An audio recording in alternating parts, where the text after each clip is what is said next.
नमस्कार दोस्तों, आप सभी का स्वागत है आपके अपने YouTube चैनल ए प्लस क्लासेज में। मैं शनि तिवारी आप सभी का बहुत बहुत स्वागत करता हूं। प्रॉफिट एंड लॉस चल रहा है, स्टार्टिंग हुई है बेटा, 2 क्लासेस हो चुकी हैं।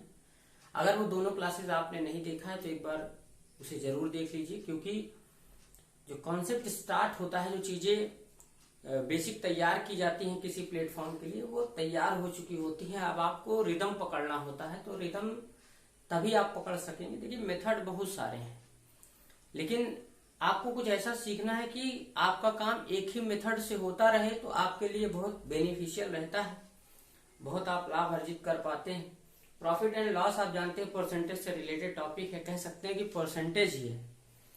तो परसेंटेज यहाँ से और मिश्र एलिगेशन, फिर ब्याज और ये सब मिला करके तकरीबन 4 क्वेश्चन किसी भी एग्जाम में कंफर्म ही है। Percent, allegation, profit loss,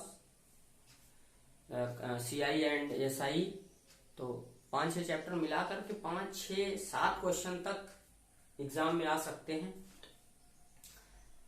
ratio को भी आप परसेंटेज में चेंज कर सकते हैं, परसेंटेज को रेशियो में चेंज कर सकते हैं, इसलिए रेशियो का क्वेश्चन आप परसेंट में बना करके क्वेश्चन सॉल्व कर सकते हैं, परसेंट का क्वेश्चन रेशियो में चेंज करके क्वेश्चन को सॉल्व कर सकते हैं। तो बहुत सारी चीजें सीखनी होती है, और वो आप कब सीख सकते हो, जब आप लगातार प्रैक्टिस करते रहोगे। यहाँ 50 वीडियो बनाकर प्रॉफिट एंड लॉस पर डाल दिया जाए और घर पर आप 5 मिनट भी नहीं पढ़ते हैं, पेन कॉपी नहीं उठाते, अपनी स्पीड को मेंटेन नहीं करते हैं, एक्यूरेसी को मेंटेन नहीं करते हैं, तो आप क्वेश्चन नहीं सॉल्व कर पाएंगे। क्वेश्चन को सॉल्व करने के लिए ये जरूरी है कि आप प्रैक्टिस करें।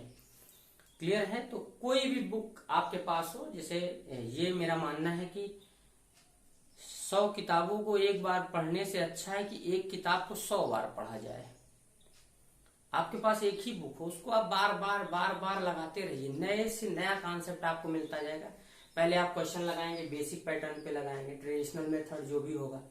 दूसरी बार उसमें से कुछ चीजें कैलकुलेशन में शॉर्ट होंगी। तीसरी बार उसी में क्वेश्चन में आपको उसकी लैंग्वेज कुछ क्लियर हो जाएगी कि आप चीजों को बड़े ही शॉर्टकट ढंग से लिख पाएंगे। और चौथी बार हो सकता है कि आपको डायरेक्ट ये याद आ जाए कि इसमें ऐसे ऐसे वैल्यू लिखने पर आंसर, मेरा रिजल्ट आ जाता है, और फिर चीजें आपको बहुत अच्छे से मेमोराइज हो जाए। चलिए, तो प्रैक्टिस खूब करते रहिए और चलिए आगे बढ़ते हैं। चैनल को लाइक, शेयर और सब्सक्राइब जरूर करिए भैया, क्योंकि अगर आप चैनल को लाइक, शेयर, सब्सक्राइब नहीं करेंगे तो जानते हैं ना, फीस तो आपको पेमेंट करना नहीं है, यहाँ तो सब कुछ फ्री है, तो सब्सक्रिप्शन भी फ्री है। उधर फ्री नॉलेज लीजिए, इधर फ्री में सब्सक्रिप्शन दीजिए।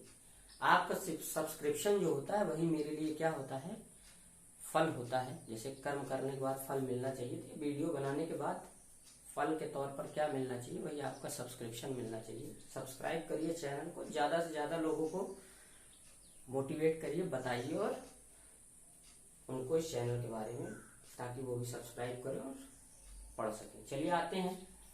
क्वेश्चन है बेटा कि एक कुर्सी जब 144 रुपए में बेची जाती है तो उसे उतना ही प्रतिशत लाभ होता है जितना कि उसका क्रय मूल्य था। क्रय मूल्य के प्रतिशत के बराबर लाभ हो रहा है या क्रय मूल्य के प्रतिशत के बराबर हानि हो रही है। क्रय मूल्य ज्ञात करना है, यहाँ तो लाभ हो रहा है, फिर हानि का क्वेश्चन आ जाएगा, तो लाभ और हानि सब कुछ पढ़ लेंगे। अगर बात कर ले यहाँ पर ट्रेडिशनल पैटर्न की, तो क्वेश्चन देखिए कैसे बनेगा बेटा। क्वेश्चन बनेगा कि आप कुछ सिलेक्ट करोगे कि CP कितनी है, तो आप कुछ सिलेक्ट कर दोगे कि X रुपए है। तो प्रॉफिट कितना है, तो प्रॉफिट है उसका क्रय मूल्य के प्रतिशत के बराबर। अगर क्रय मूल्य आपका X रुपए है तो X प्रतिशत है किसका, X का X प्रतिशत। क्लियर? कितना प्रॉफिट है X का X प्रतिशत। और आपका जो SP होता है प्रॉफिट के केस में, वो होता है CP प्लस प्रॉफिट। तो सेलिंग प्राइस 144 रुपया दिया है, CP आपका X है प्लस प्रॉफिट है, इसको अगर कैलकुलेट कर दो बेटा तो ये X²/100 आ जाएगा। क्लियर? यहां से आप एलसीएम वगैरह लोगे तो देखिए ये हो जाएगा 14400 is equal to 100x, LCM ले लिया मैंने, प्लस X²। इसको इधर आप ट्रांसफर करोगे तो ये क्वाड्रेटिक इक्वेशन बन गई, जिसका आपको फैक्टर करना है। ऐसी क्वाड्रेटिक इक्वेशन का फैक्टर करने के बाद एक फाइनल रिजल्ट जो मेरे पास आता है वो मैं आपके साथ डिस्कस कर देता हूं, ताकि इस तरीके का क्वेश्चन आपको क्या हो, विद इन सेकेंड, हाँ बिल्कुल सही सुना आपने, विद इन सेकेंड सॉल्व हो जाएगा। ये रटे हुए क्वेश्चंस होते हैं। यहाँ पर जो वैल्यू दी होती है वो सेट वैल्यू होती है। अगर ये क्वेश्चन नहीं, वैल्यू सेट नहीं होती है, आप नहीं कर पाते, नहीं मिलता है, तो आप बेसिक सीख चुके हैं किस तरीके से क्वाड्रेटिक इक्वेशन बना के आप क्वेश्चन सॉल्व करेंगे। अब मेरी बात सुनिएगा, जैसा कि ये क्वेश्चन किसका है, लाभ का है। किसका है, लाभ का। तो अब हमें क्वेश्चन नहीं करना है, इसके आगे मैं आपको क्वाड्रेटिक इक्वेशन जब पढ़ाऊंगा तो क्वाड्रेटिक इक्वेशन सॉल्व करना सिखाऊंगा, और सब कुछ आपको आता है, ये मैं जानता हूं, तो वो नहीं सीखना। क्वेश्चन आप सुनिए कि क्या सीखना है। क्वेश्चन ये है कि लाभ का है, तो लाभ के केस में क्या करना है बेटा, अगर क्वेश्चन लाभ का हो तो दिए गए जो एसपी है 144, दिए गए विक्रय मूल्य को आपको इस तरीके से ब्रेक करना है कि दो नंबर का डिफरेंस जो आए घटाने, क्योंकि अगर इसको आप इधर ट्रांसफर करके ले जाओगे बेटा तो माइनस में आएगा, तो इसका मतलब 100 का ऐसा 14,400 का ऐसा फैक्टर करना है कि घटाने में 100 आए। तो घटाने पर यहां पर मिलता है हमको रिजल्ट, इसलिए हमें याद रखना है, इसका ऐसा फैक्टर करना है कि घटाने पर दोनों नंबर्स का डिफरेंस कितना आए, 10 आए, और मल्टीप्लाई करने पे 144 आए। इसी तरीके से आपको इसे ब्रेक करना है। कोई भी ऐसा टेबल पढ़िए जिसमें ये आता हो, मल्टीप्लाई करिए जिसमें आपको ये लगे कि मल्टीप्लाई करने पे 144 आएगा नंबर्स का, और उन दोनों नंबर्स का डिफरेंस कितना का होगा, 10 का होगा। तो इसका फैक्टर हो जाएगा बेटा 18 गुणे 8। अगर आप फैक्टर नहीं कर पाते तो वो चीज मैं आपको एक बार सिखा सकता हूं थोड़ा सा, कि हम लोग ऐसे फैक्टर करेंगे। 144 2 से डिवाइड होगा, 2 7 2 72 से इसका डिफरेंस 70 का है। मल्टीप्लाई की हमें चिंता नहीं करनी, क्योंकि इन दोनों नंबर का मल्टीप्लाई हो तो रिजल्ट इतना ही आएगा। फिर 2 से तो 36 में से 4 घटेगा तो 32 आएगा, 10 तब भी नहीं आएगा। फिर 2 से यहाँ पे आ गया 18, और इन तीनों का मल्टीप्लाई कितना है, 8 है। 8 में से 18 अगर आप सब्सट्रैक्ट करोगे तो कितना आएगा, 18 में से 10 आएगा। तो इन दोनों का जो डिफरेंस आना चाहिए वो हमेशा 10 का आना चाहिए। बस इतना ही आपको याद रखना है कि डिफरेंस कितने का हो, 10 का हो। इस तरीके से ही आपको ब्रेक करना है, क्योंकि 100 आपको हर बार मिलने वाला है यहाँ। क्लियर। लाभ के केस में जो छोटा वाला नंबर होता है उसी में 10 का मल्टीप्लाई आप कर देते हो तो आपका आंसर आ जाता है 80। तो 80 रुपए का अगर सीपी रहेगा और उस पर 80% प्रॉफिट लेके हम सेल कर देंगे तो 144 में बिकेगा। देखो 80 रुपीज का 80% आप प्रॉफिट ले लीजिए, तो 8 × 64 रुपए प्रॉफिट हो जाएगा। 64 प्रॉफिट का और 80 रुपए उसका सीपी दोनों मिला लोगे तो कितना हो जाएगा, 144। क्लियर है। तो आपको क्या याद रखना है कि अगर प्रॉफिट का क्वेश्चन होगा कि इतने रुपए में सेल करने पर क्रय मूल्य के प्रतिशत के बराबर लाभ होता है, तो दिए गए एसपी को आपको इस तरीके से ब्रेक करना है कि दोनों नंबर का डिफरेंस 10 हो, और छोटे वाले नंबर में प्रॉफिट के केस में एक ही आंसर आता है। अभी और बात करते हैं। प्रॉफिट के केस में एक ही आंसर आता है, कौन सा, छोटे वाले में 10 से मल्टीप्लाई कर देते हैं, वही आपका रिजल्ट होता है। क्लियर। नेक्स्ट क्वेश्चन है आपके लिए कि जब एक वस्तु 21 रुपए में बेची जाती है तो उसे उतना ही प्रतिशत हानि होता है। मैंने आपसे कहा था कि एक क्वेश्चन लाभ का कर लेते हैं, एक हानि का कर लेते हैं, और बेसिक ट्रेडिशनल पैटर्न मैंने आपको बता दिया कि कैसे क्वेश्चन करते हैं, और उसी से हम लोग ट्रिक निकाल लेते हैं। तो आप हानि का ट्रिक सुन लीजिए। क्या करना है, सब कुछ वही करना है बेटा कि अगर आपको हानि हो रही है तो दिए गए एसपी कितना दिया है, 21, उसे इस तरीके से ब्रेक करना है कि उसके फैक्टर का सम 10 आए, जोड़ने पर कितना आए, 10 आए। लाभ के केस में घटाने पर 10 आए, और हानि के केस में जोड़ने पर 10 आए। तो बेटा 21 रुपए को ऐसा तोड़ो कि जोड़ने पे 10 आए। तो बेटा 7 × 21 या 3 × 7 21, 7 और 3 कितना होता है, 10 होता। यहाँ पर हानि के केस में आपके 2 आंसर आएंगे। हानि के लिए आपका 2 आंसर होगा, 70 भी होगा और 30 भी होगा। दोनों में 10 का आप मल्टीप्लाई कर दीजिए। चाहे 70 रुपए के सामान पे 70% का लॉस हो जाए तब भी वस्तु 21 रुपए में बिक जाएगी, और 30 रुपए के सामान पे 30% का लाभ हो जाए तब भी वस्तु 21 रुपए में बिक जाएगी। भैया 30 का सामान है और 30% का लॉस हो जाए तो लॉस कितने का होगा, 9 रुपए का। और 9 रुपए का अगर सामान पे लॉस हो जाए 21 वाले 30 रुपए के सामान पर, तो वस्तु कितने की बिकेगी? 21 की। और 70 रुपए का सामान है, 70% का अगर लॉस हो जाए तो वस्तु कितने की बिक जाएगी? कितने का नुकसान होगा? 49 रुपए का। अब बेटा अगर मुझे पता है कि सीपी मैंने 70 रुपए हो, 70 में से 49 अगर माइनस होगा तो कितना आएगा? सेलिंग प्राइस 21 रुपए आएगा। इसलिए हानि के केस में आपका दोनों रिजल्ट होता है, आंसर होता है। प्रॉफिट के केस में एक ही होता है, छोटा वाला। सब्सट्रैक्ट करने पर 10 आना चाहिए और हानि के केस में ऐड करने पर 10 आना चाहिए, और दोनों आपके 10 से मल्टीप्लाई करने पर दोनों आपका रिजल्ट होता है। चलिए बेटा नेक्स्ट क्वेश्चन है आपके लिए कि एक दुकानदार अपना सामान 20% लाभ पर बेचता है। यदि वह सामान को 10% अधिक पर खरीदता एवं 25% लाभ पर बेचता तो उसे 14 रुपए अधिक मिले होते। वस्तु का क्रय मूल्य बताइए।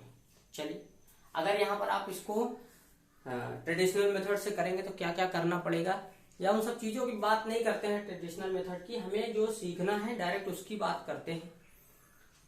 x रुपए में खरीदेंगे, फिर 20% पे प्रॉफिट पे बेचेंगे तो 120 हो जाएगा, समथिंग वही चीजें करनी भी है हमको। तो हम लोग डायरेक्ट सीखते हैं कि कैसे इस क्वेश्चन को हम विद इन सेकेंड बना लें कि हमारा रिजल्ट पल दो पल में आ जाए, क्योंकि आप लोग तो पल दो पल वाले हैं। हाँ बिल्कुल। तो एक दुकानदार अपना सामान 20% लाभ पर बेचता है। पहले बेटा स्टार्टिंग प्रारंभिक अगर कास्ट प्राइस और सेलिंग प्राइस की मैं बात करूं तो पहले कास्ट प्राइस कितनी थी? सीपी, वो आप कुछ भी मानते हैं 100% या 100 यूनिट मानते हैं, जो भी आप मानना चाहें, चाहे या यूनिट लिख दीजिए। 100 यूनिट से मतलब हुआ कि जो भी दे रहे हैं वो उसके लिए 100%।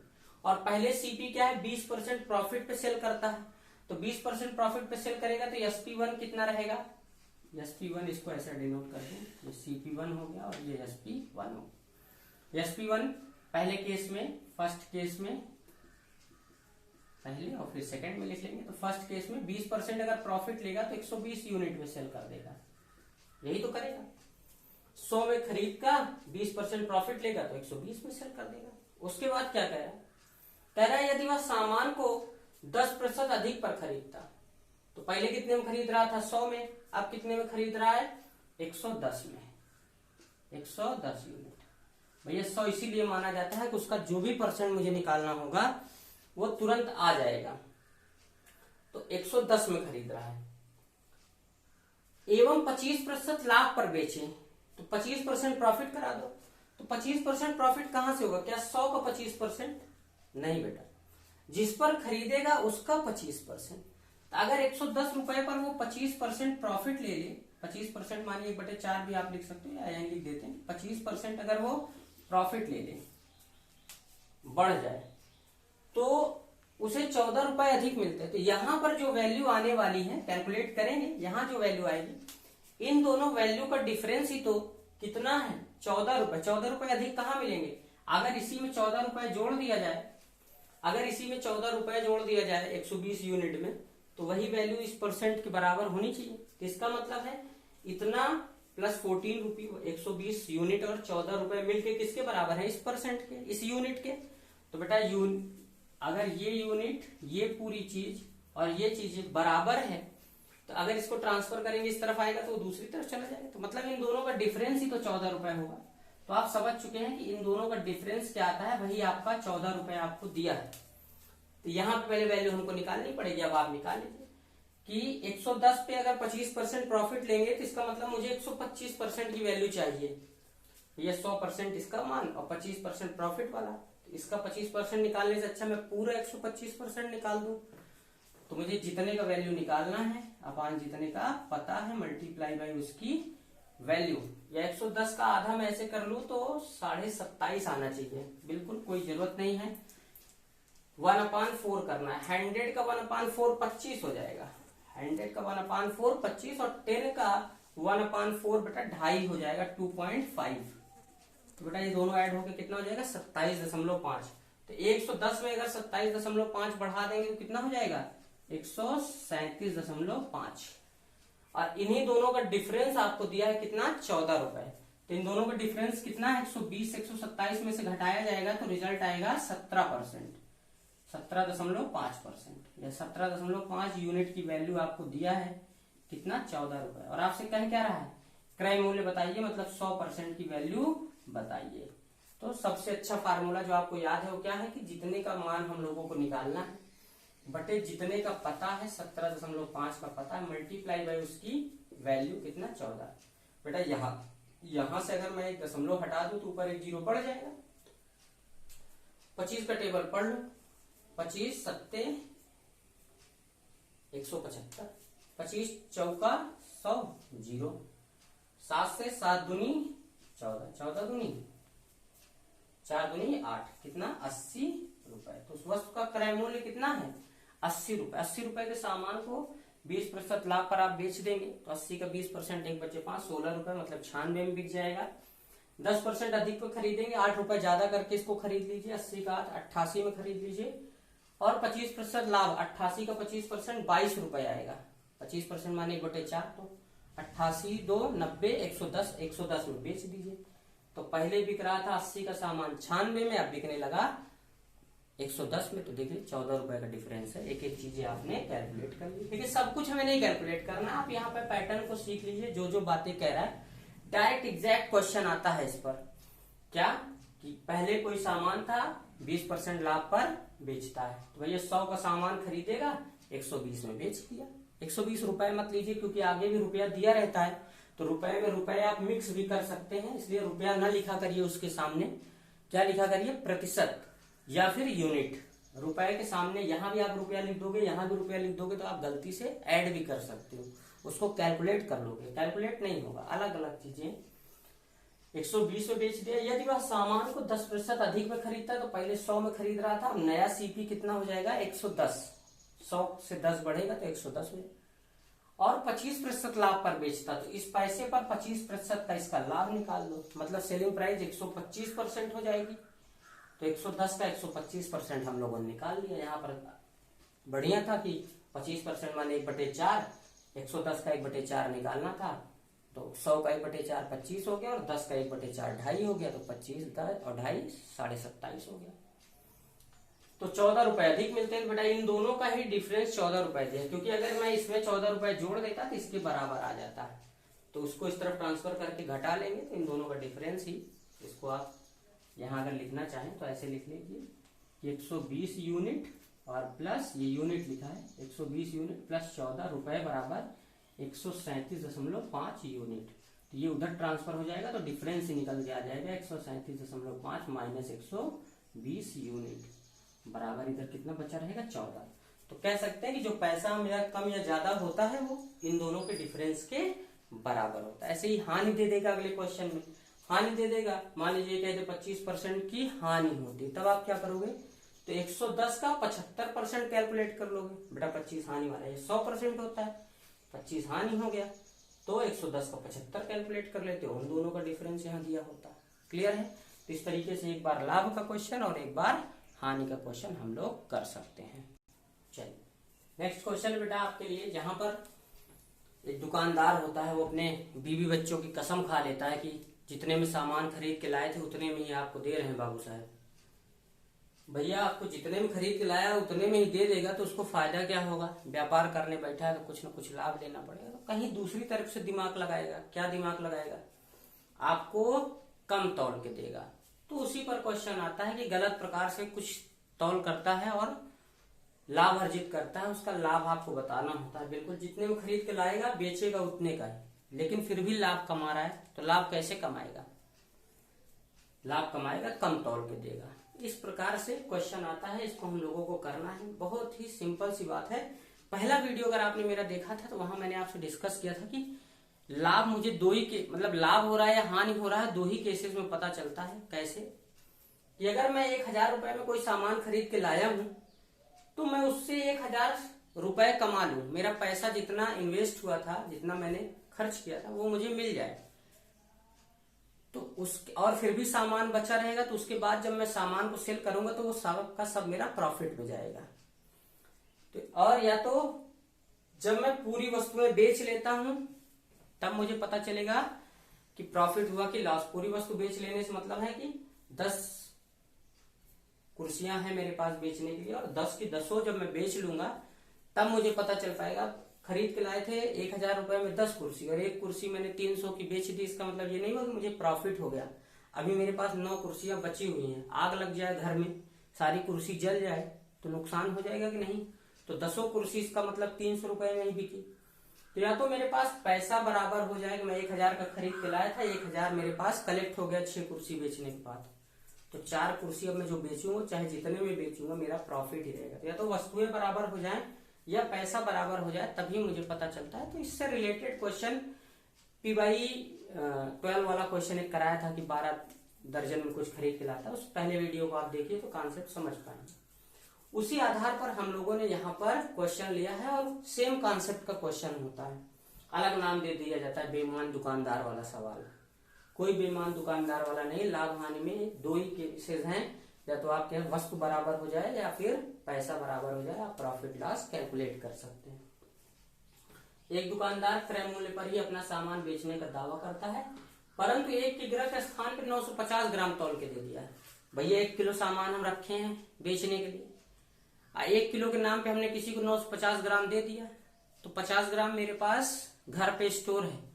अब वो 50 ग्राम क्या करूंगा, मैं दूसरे को बेच सकता हूँ, और अगर दूसरे को बेचूंगा तो जितने में खरीद के लाया था 950 ग्राम में उसको दे दिया, उतने ही पैसे में, तो मेरा पैसा बराबर हो गया। मतलब अब जो पैसा 50 ग्राम से आएगा वो मेरा क्या होगा, प्रॉफिट होगा। तो इसी में चाहे आप फार्मूला बना लीजिए, चाहे जो भी कह लीजिए, फार्मूला कि जितना कम तौल के दिया, जितना कम तौल कर दिया बटे